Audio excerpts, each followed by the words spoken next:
روزانہ فجر کی نماز کے بعد یہ وظیفہ کریں اور انشاءاللہ رزق میں اضافہ ہوگا۔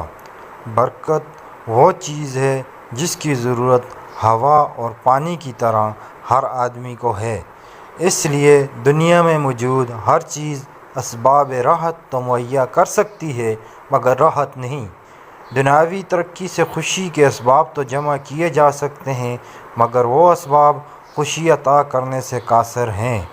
ان اسباب کی کثرت تو ہمارے اختیار میں ہے مگر ایسی برکت جس سے ہر حاجت پوری ہو جائے یا کم اسباب میں زیادہ کام ہو جائے، یہ صرف اللہ تعالیٰ کے عطا کرنے سے ہی حاصل ہوگی۔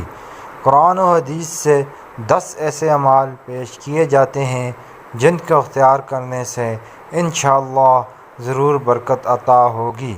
قرآن پاک میں کئی مقامات پر توبہ و استغفار کے ذریعے رزق میں برکت اور دولت میں فراوانی کا ذکر ہے۔ حضرت نوح علیہ السلام کا قول نقل کیا گیا ہے، میں نے ان قوم سے کہا اپنے رب سے معافی مانگو، بلا شبہ وہ بڑا بخشنے والا ہے، وہ تم پر خوب بارش برسائے گا، تمہیں مال و اولاد کی فراوانی بخشے گا، تمہارے لیے باغ پیدا کرے گا اور نہریں جاری کرے گا۔ النوح آیت 10 اور 11۔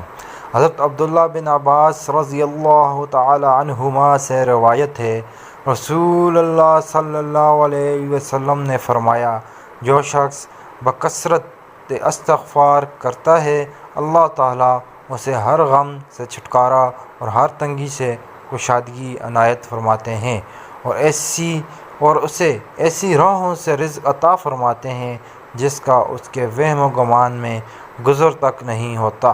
ابو داؤد نمبر 1518۔ توبہ و استغفار کی حقیقت یہ ہے کہ انسان گناہ کو گناہ سمجھ کر چھوڑ دے، اپنے کیے پر شرمندہ ہو، آئندہ ترک معصیت کا پختہ عزم کرے اور جہاں تک ممکن ہو اعمال خیر سے اس کا تدارک کرے۔ اگر اس گناہ کا تعلق حقوق العباد سے ہو تو اس کی توبہ کے لیے ایک شرط یہ بھی ہے کہ صاحب حق سے معاملہ صاف کرے۔ ان شرائط کے بغیر توبہ بے حقیقت ہے۔ تقویٰ اللہ کے احکام پر عمل اور شرعاً ممنوع چیزوں سے اجتناب کا نام ہے۔ تقویٰ ان امور میں سے ایک ہے جن سے رزق میں برکت ہوتی ہے۔ اللہ تعالیٰ فرماتے ہیں، جو اللہ سے ڈرے گا اللہ اس کے لیے راہ نکال دے گا اور اس کو وہاں سے رزق دے گا جہاں سے اس کو گمان بھی نہ ہوگا۔ سورہ طلاق آیت 3 اور 2۔ دوسری جگہ اللہ تعالیٰ کا ارشاد ہے، اور اگر بستیوں کے لوگ ایمان لاتے اور تقویٰ اختیار کرتے تو ہم آسمان و زمین کی برکتوں کے دروازے ان پر کھول دیتے، لیکن انہوں نے جھٹلایا، اس لیے ہم نے ان کی کمائی کی پاداش میں ان کو پکڑ لیا۔ سورہ اعراف آیت نمبر 96۔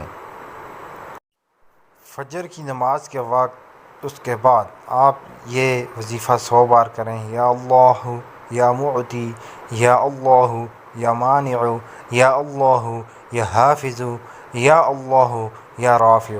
شروع اور آخر میں درود پاک کا ورد کریں، انشاءاللہ تعالیٰ آپ کے رزق میں اضافہ ہوگا اور آپ کو بہت نفع ہوگا۔